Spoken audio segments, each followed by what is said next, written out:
Hey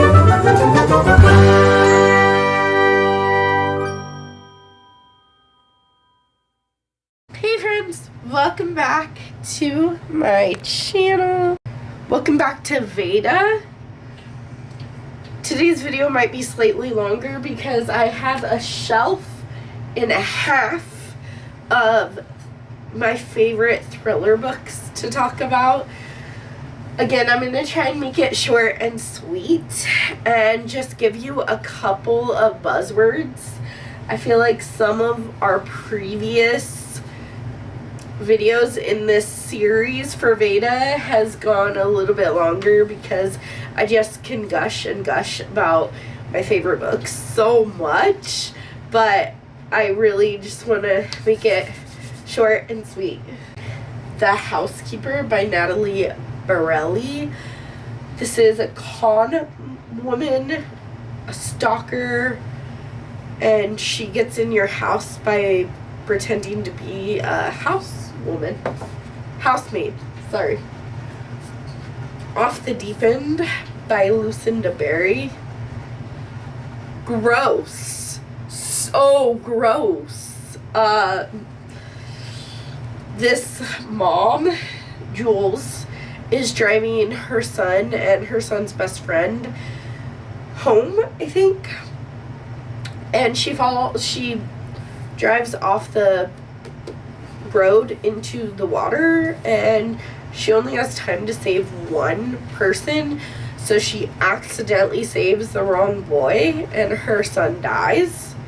And then she starts this illicit affair with her son's best friend, and there's a bunch of grief, and it's messy and gross and ew.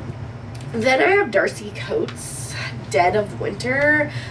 This one could classify as a thriller or a horror, but I think in my book it's more of a thriller than it is a horror novel. It's like an isolated thriller where Krista joins a tour group in the Rocky Mountains. They get snowed in, and one by one they start dying. Sometimes I Lie by Alice Feeney. Amber Reynolds is in a coma, and there are dark secrets all around her. If I Die Tonight by Allison Galen. Oh my god. So your son is thought to be a rapist. And this is from the mom's perspective. She's like, well, there's no way he would have done that. And you kind of wonder, well, did Liam touch that girl or not? It's really, really sickening. I enjoyed it, clearly. It's fiction. The Perfect Family by Robin Harding. Wealthy family chaos. Run on Red by Noelle W. Eiley. My favorite book by this author so far. I still have one to read, but this one is by far my favorite. It's you are being followed by someone, and it's a road rage chase, and now these men are trying to sideswipe you and get you out of the car so that they can kidnap you and your bestie. The Housemaid by Frida McFadden. I'm not going to talk about it. Everyone knows Frida McFadden. Never Lie by Frida McFadden. This is the best Frida McFadden that I've read so far. I don't know if I'm going to read anymore, but this follows this missing therapist. She went missing like 2 years ago, and her house is now on the market. So Trisha and Ethan somehow get the keys to her house so they can tour it to see if they want to buy it. But they get snowed in, and then they find different clues into what happened to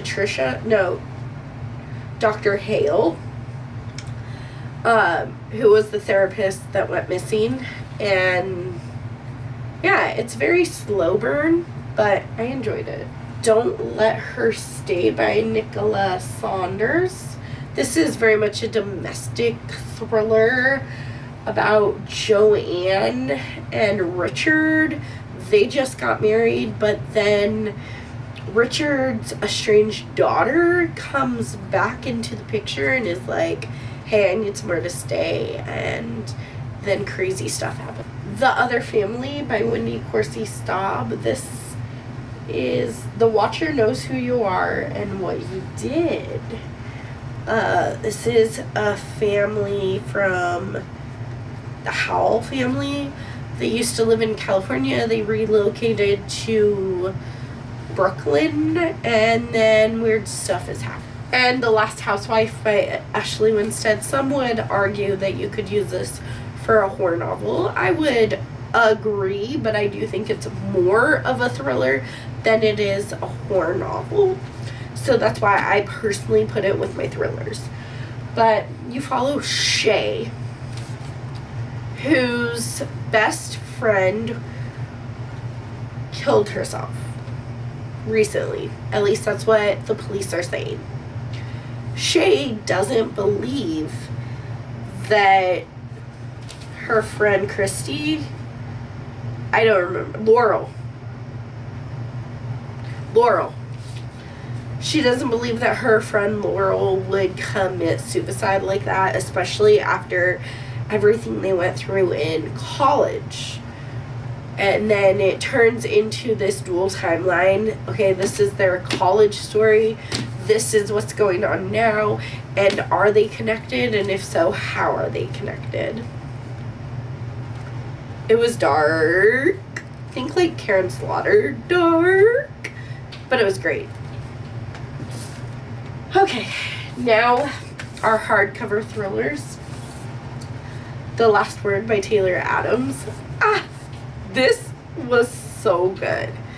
This follows a woman named Emma who posts a bad book review, and then someone starts stalking her, and you are led to believe that the person that is stalking her is the author of the book that she just gave a low rating to. This was so spooky. It was very atmospheric, very creepy, and I just really enjoyed this book. Then there's Kate Alice Marshall. There's No One Can Know and What Lies in the Woods. Woo! These are all Riley Sager. So, Final Girls by Riley Sager. Slasher. Final girls come together just to be eaten alive. Just to be taken out one by one. The Last Time I Lied by Riley Sager. This is twisted. There's a summer camp and a mystery involving that summer camp. Lock Every Door by Riley Sager. This follows Jules, who wins the apartment lottery. Basically, she gets to move into this really historic apartment in New York, and she gets paid to live there. It's like a job of house sitting, only you get to keep the apartment as your own, and you just have to watch over things and follow some really weird rules and last 90 days. The Only One Left by Riley Sager. This is very reminiscent of like Simone St. James books, like A Mystery Back in the Day, Investigating Today. This was really twisted. And Survive the Night by Riley Sager. I think I'm the unpopular opinion here. I loved this thriller. It's a road trip thriller. This woman is trying to go home. Charlie. Her name is Charlie. Charlie's trying to go home because there is a serial killer at her college that has been targeting women. She's scared. She wants to go home. So she gets in the car of this man that she doesn't know. His name is Josh. And he said, I'll take you home. And that is what starts this epic, scary, horrifying road trip that had my heart pumping the whole time. Does she make stupid choices? Absolutely. Did that make me like this book any less? No. But if you have to have a main character that you are cheering for the whole time, that you think is super smart, then you probably won't like this one, but I loved it. And then we have Stacey Willingham, All the Dangerous Things, and A Flicker in the Dark. A Flicker in the Dark follows Chloe, who's, when she was a teenager, all these girls kept going missing and were being murdered in her small town. And her dad confessed to the murders 20 years ago, but now the murders are starting again. And then All the Dangerous Things by Stacey Willingham follows Jill. I think her name is Jill. Isabel. Woo. So bad with names. Sorry. Isabel, whose son went missing a year ago. And the police have kind of said that there are no leads and that she just needs to move on with her life. But that's her kid. That's her, 2-year-old baby. And she's like, I'm never going to. So it kind of deteriorated. It ruined her marriage, okay? Her husband left her, and he's trying to move on with his life, but she can't get past the not knowing what happened to her son. And so she's kind of going cray-cray. Here and Gone by Halen Beck. This is police corruption, kidnapping, or is the mom insane? The Collective by Allison Galen. Revenge thriller that features kidnapping. The Night Swim by Megan Golding. I loved this when it first came out, but I don't know, I didn't like the next in the series, so I'm not going to continue the series. But you follow Rachel, who's a true crime podcaster, and she's in this small town featuring a case about the rape of a cheerleader there. And the person that did it is suspected to be a football player on the team. And now someone is stalking Rachel. And they are connected. Then there's Stay Awake by Megan Golding. This has the amnesia trope, which I guess I really love. It's Liv has been away for 5 years. I guess she's been in Paris, but she doesn't remember where she's been. And she goes back to New York, and her key doesn't work for the house anymore because she hasn't lived there in 5 years. So there's a memory block of 5 years worth of data that she doesn't remember. Pretty Little Wife by Darby. So this follows Lila, whose husband has gone missing, and it's interesting to Lila because she left his body where no one would find it, and no one found it, but his body's gone. And then she starts getting these creepy letters from someone claiming to be her husband, who she thought she murdered. Yeah. The Chain by Adrienne McKinney, another kidnapping story, but it's like a chain. So your daughter goes missing, you get a phone call. Okay, give me $10,000 and kidnap the next kid in order to get your child back. The Silent Patient by Alex Michaelides. This follows this woman who's been silent. Alicia. She has been silent since the day that she killed her husband. She shot him 5 times. And now she hasn't talked in like 2 years. But this psychotherapist, criminal psychotherapist, Theo, is working at the place that she's been locked up. And he's trying to get her to talk.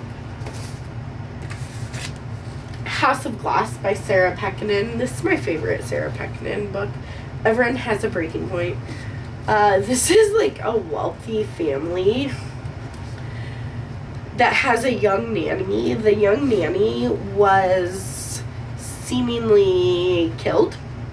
Well, she fell out of a window, and your job as the readers to figure out if it was murder or if the young nanny just had an accident, tripped and fell out the window, or if it was suicide, unless you have a different take on what happened. So you're collecting these clues and you're figuring out what actually happened in this house. Listen for the Lie by Amy Tintera, true crime podcast. Libby, Lucy, and Savvy. Savvy thinks she might have killed her best friend, Lucy, because she has a memory gap, but all she knows is that she doesn't remember anything, and when she woke up, she was bloody, and she doesn't think it was her blood. And it's all circumstantial evidence, but she knows deep down in her heart that she would not kill her best friend. And this is just figuring out what actually happened.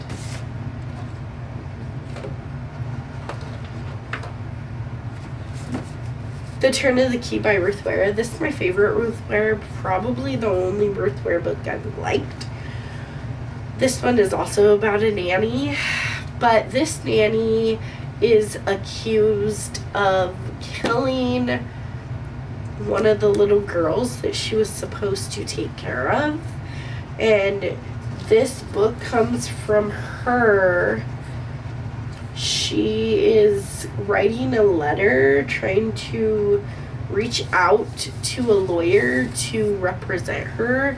And in the letter, she claims that she's innocent, but then you go back and you learn the whole story. Alright, and then my last 3 thrillers are The Golden Couple by Gare Hendricks and Sarah Pekkanen, The Wife Between Us by Gare Hendricks and Sarah Pekkanen, and An Anonymous Girl by Gare Hendricks and Sarah Pekkanen. Loved these. They're all very much domestic thrillers, and I'm not really in my domestic thriller era anymore, but at one point or another I loved these. Heck, I would still reread them now even though they're not my normal genre anymore. So I hope you enjoyed this video. Don't forget to smash that like button, subscribe to my channel so you don't miss a single video of Veda or in the future. I will see you in the next video. Bye.